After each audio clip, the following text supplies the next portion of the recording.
Hello, YouTube. My name is Alan, and it's that time once again. Let's talk metal. And tonight, in particular, let's talk some new wave of British heavy metal, because I haven't done that in a while on this channel, and it is one of my favorite things to talk about.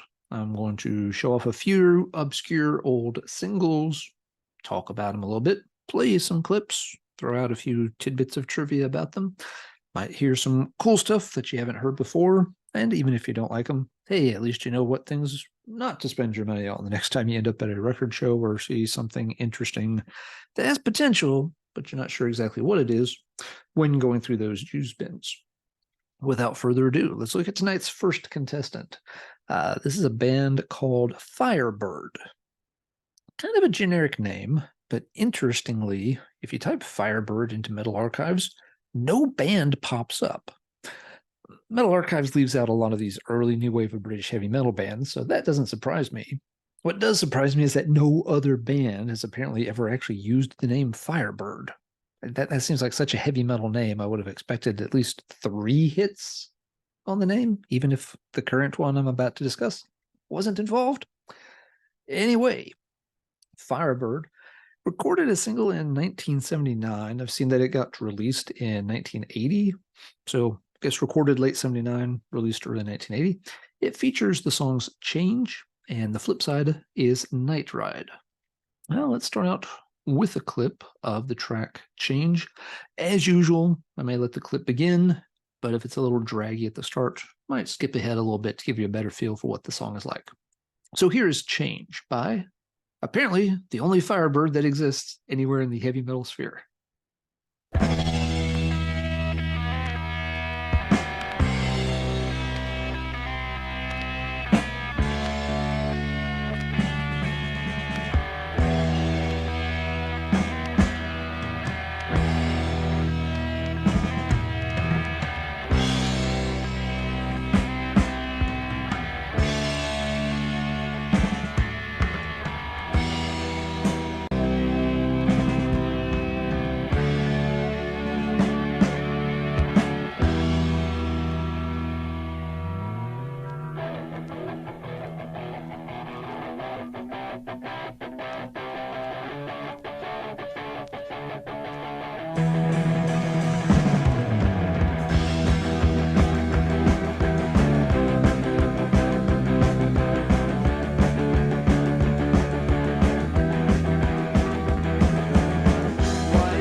There's a sample of Firebird doing Change. Relatively simple song, pretty steady, simple beat.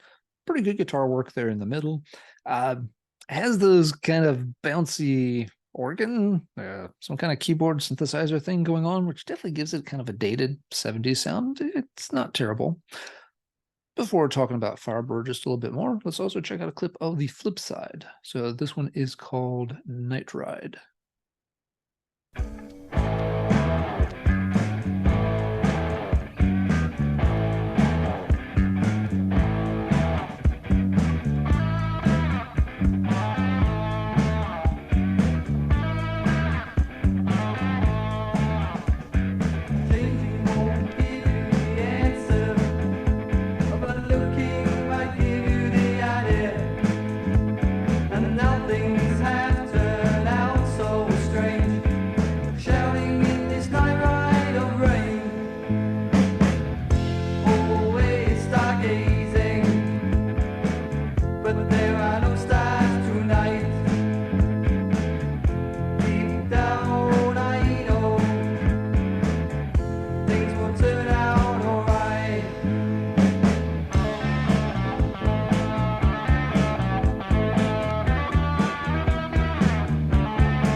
All right, so there's a little bit of the flip side, Night Ride. So this is Firebird's one and only vinyl release, one 7-inch single, recorded around 79, released early 1980. A couple of tidbits that are kind of interesting. First off, it does have, on both sides, a relatively primitive sound. The keyboard effects definitely sound kind of throwback. Not only did kind of a 70s vibe, they almost give me a little bit of like a late 60s, early 70s garage rock vibe. I don't mind them though. I think they add a little bit of atmosphere to the track. I like Night Ride. It's not a banger, but I personally do enjoy a lot of those kind of slower, slightly more atmospheric and moody songs that a fair number of new wave of British heavy metal bands would include on one side of their single, Night Ride being a decent example of that.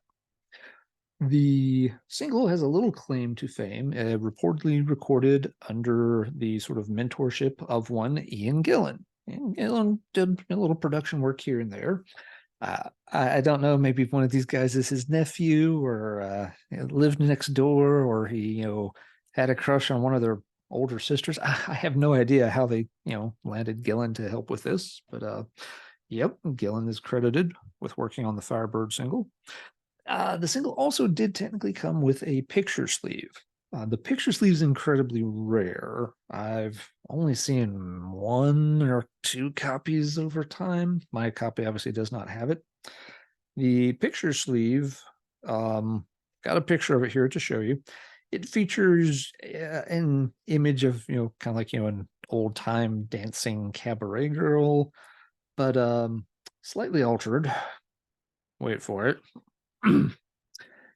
Here's the image you're looking for in the picture sleeve that goes with the Firebird single.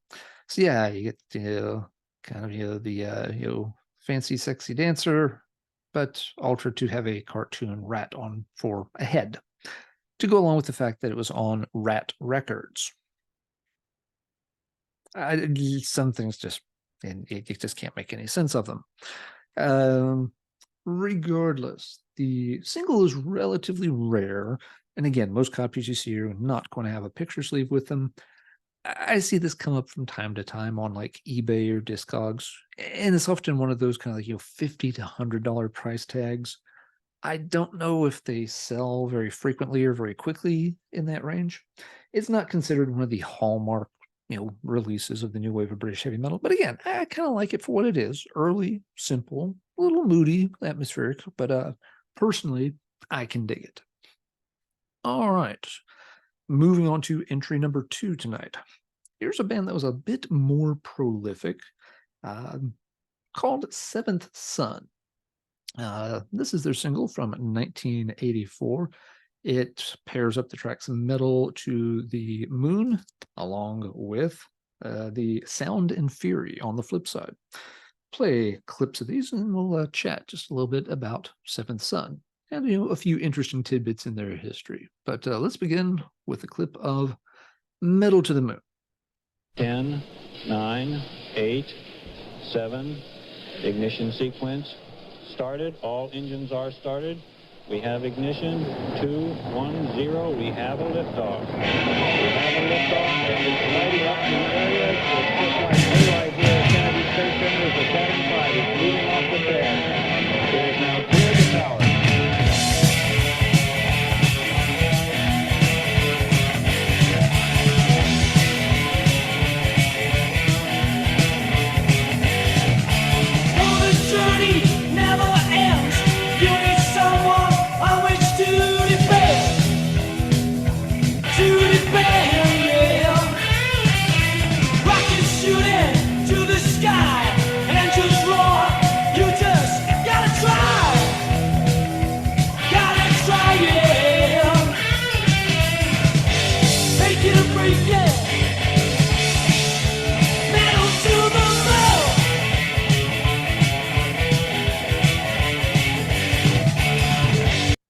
Okay, so yeah, not a bad sound, fairly heavy, pretty straightforward. I'm not nuts about the fact that they did the whole countdown thing at the beginning. Sounds slightly hokey. I get that maybe it makes it sound a little more unique rather than just sounding like yet another new wave of British heavy metal track kicking in. But it, doesn't quite work for me. But overall, the song is certainly not bad. Now let's check out a clip from the flip side. This one is called, again, Sound and Fury by Seventh Son.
All right, so there's a little bit of the flip side, Sound and Fury. Again, not a bad song, pretty straightforward. This one goes on a little bit longer than I think it needed to. It's one of those songs that probably would have sounded better had they clipped a minute or so out of it, but certainly not bad. I like the way it starts with that, really just jumps right into that really cool guitar lick. And they go back to that and reuse it at later points in the song, and then kind of, hit the more pedestrian section as well. So Seventh Son had a little more output than a lot of new wave of British heavy metal bands. They put out a single before this one, actually, which is this one, 1982's 7-inch Immortal Hours, back with Man in the Street. I tend to prefer this one of the two, in particular because the track Immortal Hours is a real favorite of mine among really all new wave of British heavy metal songs. Man in the Street's not bad. It's, kind of similar. Seventh Son's definitely working in that, very straightforward, meat and potatoes, no nonsense, new wave of British heavy metal vibe. Start at Saxon, build from there. But Immortal Hours is one of those songs that just has always really captivated me. I actually want to throw in a bonus clip here so that we can also check out a little bit of Immortal Hours from the earlier 1982 single by Seventh Son.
Too much to love you, too much to treat you right. Watching flowers floating fountains, hear a footsteps through the night, yeah.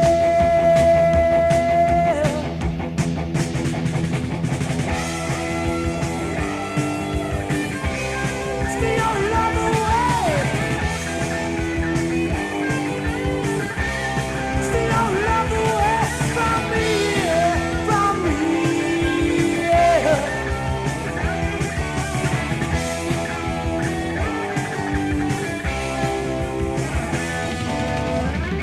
All right, so there's a bonus track by Seventh Son, Immortal Hours. Love the guitar work throughout that song. This is another good example of one of those kind of moodier, very atmospheric new wave of British heavy metal tracks. This one's a bit more developed than the ideas that Firebird were playing with on their single.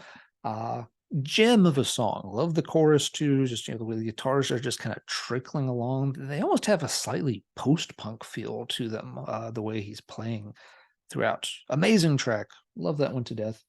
My copy of that single, comes with some extra promo materials that didn't originally come with the single, the letter and flyer I was showing off while the tracks were playing. But yeah, so Seventh Son did those two singles early on, both on Rising Sun Records. But they did stick around. They also had an album released in 1987, but there's a catch here. It was a cassette-only release. And if you think tracking down, 40-year-old 7-inch singles from the UK is a little tricky, try tracking down 40-year-old cassette tapes that still play. That is a rabbit hole I will not go down. But even after the 1987 cassette album, they still kept at it for a while. It seemed like every couple of years they would manage to have another single put out. I don't know if all the singles were 7-inch format, 12-inch format, cassette singles, but they had one in the late 80s called Northern Boots. I think they had one around 1992 that was called Factory Girls. So it was a band that definitely kind of stayed on the scene and still had stuff trickle out over time. I'm going to hop over here and double check for a second, but I want to say Seventh Son still had something going on as late as maybe 2016. Let's double check the Oracle, aka the Mothership, aka Metal Archives, in case you haven't picked that up yet. Why do I always call it the Mothership? It's actually something that comes from Magic the Gathering terminology, where the main Wizards of the Coast website is always referred to as the Mothership, because that's kind of where you go to, get the final word and information on things. And for heavy metal fans, that would be Metal Archives most of the time. Let's see here with Seventh Son. Yes, they actually still had an EP come out in 2016 and a single in 2015. They also had another full length in 2009. I have not heard any of that more recent material. Can't say anything about it. I don't think any of the band members tied to Seventh Son are particularly famous. Nobody really went on to bigger or huge name projects. The only name that stood out when I looked over the roster of band names was one of the drummers from Seventh Son also played on the Lotus Cruise, Billy's Got a Gun 7-inch single. And if you know that single, add 10 points to your True Metal Street Cred score, because that's an obscure one. Great single. I may have featured it in a video before. If not, I will get around to it, because I like that one quite a bit. But yeah, if your biggest claim to fame is that our drummer was in Lotus Cruise, you're not exactly going to be billed as, some kind of, super group or anything. Nevertheless, Seventh Son, kind of a cool band, very straightforward, hung around and kept at it longer than a lot of bands did. Definitely would recommend the Immortal Hours. That track's also been featured on the New Wave of British Heavy Metal bootleg CD series. But Sound and Fury is not a bad single either. Both songs, as you heard, pretty good, straightforward stuff. Last bit of trivia on this one, the picture sleeve for this single is a little bit rare. This single has never fetched, a big price. Neither of them have. They're both pretty reasonably priced items. Can be a little harder to find copies of this one with the picture sleeve. The reason being that, as the story goes, the records and sleeves had been printed up, were ready to be distributed, and they were in storage in some warehouse or something like that. And there was some kind of accident. I think it was flooding, pipe burst or something. And the boxes that contained the picture sleeves, a lot of them got damaged. And so a lot of the picture sleeves were destroyed before they ever had a chance to go out the door. They couldn't afford to have more pressed up, I suppose. And so not a lot of copies had the picture sleeve. I don't think it's a particularly scarce thing. This is not adding hundreds of dollars to the price or anything like that. It's not like the picture sleeve for Salem or even for the Firebird single I showed. It's just, a little harder to find a sleeve to go with the single sometimes. So that is Seventh Son. Last entry for tonight's edition of Let's Talk Metal is a band called Saber. Now, Saber is a pretty common name in heavy metal circles. Unlike Firebird, there have been a lot of Sabres over time. If you type this one into Metal Archives, good luck finding the particular band that you want. There is more than one Saber on the new wave of British heavy metal scene, as I recall. But the one we're going to talk about tonight did this one single with a Miracle Man paired with On the Loose. So let's go ahead and check this out, starting with, if I can get over here to the sound clips. Here we go. Let's start with On the Loose by Miracle Man. This one, just as a heads up, I think, I'm not sure if it's the production or just the particular sound clip I've got, has a little bit of a funny, hollow, echoey sound to it. But I think you can still hear the music just fine on it. But if it sounds a little off, apologies. I tried a couple of different sound clips and they all sound exactly the same, so it may just be the way the album is.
So that is Saber with On the Loose. Pretty good, forceful sounding kind of track. Has that little bit of raw vibe to it that a lot of new wave of British heavy metal did from the early years. So yeah, but also a very good, energetic track. Can dig that one just fine. Let's see if the flip side holds up as well. Now, this one I remember having sound quality that's a little bit better. So I don't know how they produced or mastered this single, but such as it is. The flip side is called Miracle Man. Here's a clip.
There you go. Miracle Man, bit of a scorcher on this one. Really belting it out there. Both tracks on this, quite good. I come across some people who aren't real keen on this single, and I'm always left scratching my head a bit. It's like, what's not to like? High energy, really loud, classic new wave of British heavy metal, in my opinion. But to each their own. Some people like Saber, some people like Taylor Swift. There's no accounting for taste. Anyway, Saber got a little attention from Neat Records around the time.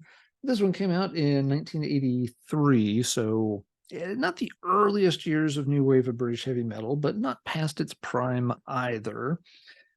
They had one other track recorded and released at the time by Neat Records, a different track called, I get the title right, so I always forget if it's Cry or Call. It is Cry to the Wind, not Call to the Wind, Cry to the Wind. And it was included on a Neat compilation appearance. This was before the single, if I remember right. The compilation's called 60 Minutes Plus. Has a pretty good track listing. The catch here is that, much like the Seventh Son album, it was a cassette-only release on Neat Records, so there were no vinyl copies of 60 Minutes Plus. Kind of a shame. What you can find instead is this. This compilation is called All Hell Let Loose on Neat Records, and it has most of the stuff from 60 Minutes Plus. The track list is a little shorter because you're just working with vinyl. I think the whole deal on 60 Minutes Plus was that it was supposed to be like a full 60-minute cassette or something. But yeah, the vinyl here doesn't have exactly the same track list. There's a few things left off. There's a few things, and there may be even a track or two that were switched out for others. But regardless, Saber's Cry to the Wind is right here with Place of Pride on side number 2. And it's a great track as well, and kind of similar. Maybe not quite as raw, high energy, but has, like a very strong, epic kind of vibe to it. Really good track. One of the better ones on here. Before we rotate back to Saber, just other footnotes about the compilation. This is a relatively inexpensive one. Really good to pick up if you don't have a lot of new wave of British heavy metal, and you're just curious. It's a good track by Raven, Live at the Inferno. You get Steel, All Systems Go. That was another single eventually released by Neat. You get the really aggressive version of Crucifixion's The Fox, the reworked version of the older song that was on their first single. It's a stone cold killer of a track. Jaguar does Dirty Tricks, which is not one of their better songs. I think by this point, Jaguar was maybe already starting to drift away from their proto-thrash sound, and they were taking a good hard look at those, paisley leisure suits and thinking, maybe I would look good in a perm. Jaguar, you let us down with that second album. What else have you got on here? Axis, pretty good band. Flame Burns On. Persian Risk turns in 50,000 Stallions, which is okay. It's not their best song. Flip side, you have a version of Bursting Out by Venom. Because it's a neat compilation, it's going to have Venom on it. We know how this works. The Saber track, White Spirits, Watch Out. Decent track by them. Absolute Zero by Alien, I like. And then Hell and Back with All the Way. Oh, yes, and I almost skipped it. Kansas City by Warrior. A track that, could do without that one, perhaps. The 60 Minutes Plus and All Hell Let Loose thing has also gotten reworked a couple of other times. For example, a friend of mine came across this compilation in a used bin once upon a time. And again, this looks like one of the most generic, heavy metal compilations possible. What could possibly be on it? Well, it's mostly the 60 Minutes Plus All Hell Let Loose thing. You've got the Raven track, the Steel track, the Crucifixion track. But once again, a few tracks are swapped out here. Compared to the album, this has the addition of a really good track by Goldsmith called Give Me Your Love. Much better than the single that Goldsmith released. You have a Dead Ringer track on here called Lucy. You have Fists, Lost and Found. Decent one by Fist. Demon Wonderland. I don't mind the song, but let's face it, it's a long way from the classic Demon most folks want to hear. An interesting one by a band called Stormbringer entitled Searchin', which is actually a pretty good forceful track. Don't know anything about that band. Limelight's Whitefire, which is getting into their pomp AOR time. I like it. It works okay, I guess. And then actually another Dead Ringer track coming out fighting. Don't know why they needed 2 Dead Ringer tracks on here. It's not like Dead Ringer was rare. I don't know. Anyway, I've strayed a bit off track. Just pointing out that, yeah, there's some different versions of that particular compilation out there. And notice the CD didn't, unfortunately, have the Saber track on it. So, nevertheless, Saber did the single, but then it seemed things kind of ran out of gas and didn't really get a chance to put anything else out. This is on Neat. Some of Neat's singles are expensive, some are not. This has never been a particularly expensive one. It's usually actually been a pretty cheap one. Like I said, some people don't seem to like it, but I think it's pretty great. They did record some other material, and it eventually got the anthology treatment. This was an earlier anthology. I think this one, let's double check the date, but I want to say this came out around 2005. Yeah, they did a compilation of tracks in 2005 called Roar to the Core. It's got a picture of a tiger jumping through a flaming hoop on the cover. Not pulling that up to show off. I had the compilation a long time ago. I haven't played it in 20 years, probably almost, but what I remember and what's in my notes about it, yes, I take notes on records. I think, doesn't everybody do that? I've done this joke before, perhaps, so we won't run with it. Anyway, my listening notes remind me that a lot of the stuff on the Roar to the Core compilation sounded pretty raw, very unfinished demo level kind of stuff. And also showed that the band was probably leaning towards a little bit more of, a commercial, mainstream kind of sound. So the 3 tracks they got on vinyl, the single plus the compilation track, it will probably maybe at the heavier end of the spectrum for what they were working on. I didn't keep that compilation very long. I eventually traded it or gave it to somebody. I don't know exactly what I did with it, but it was not something that I kept long term. Nevertheless, Saber did have this one really cool single that you can pick up pretty cheap if you have a mind to. Again, some folks like collecting the neat singles as well. This was neat number 23. So if you're collecting neat singles and you have a hole in the collection at number 23, I'd say it's one that's worth picking up. All right, definitely time to bring this one to a close, but we've heard 3.5 singles worth of stuff tonight. Kind of the early, moody, and mysterious Firebird with the inexplicably bad picture sleeve. This deserves to be looked at one more time. I hope this doesn't haunt your dreams the way it does mine, because that's just whatever. We checked out, the steady blue collar stuff done by Seventh Son. And then, a bit of a banger to wrap it up there with Saber. Now it's time. Let's talk metal in the comments down below. Anybody know what's up with that picture sleeve? Feel free to throw out your own hypotheses, theories, or random speculation, because I don't know what to think of that Firebird one.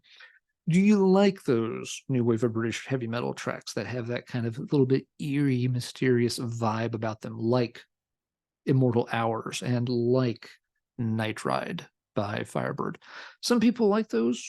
Some people, that's not what they're looking for in a new wave of British heavy metal single. Do you prefer the Saber kind of stuff? A little louder, clanging and banging right up in your face. Nothing wrong with that.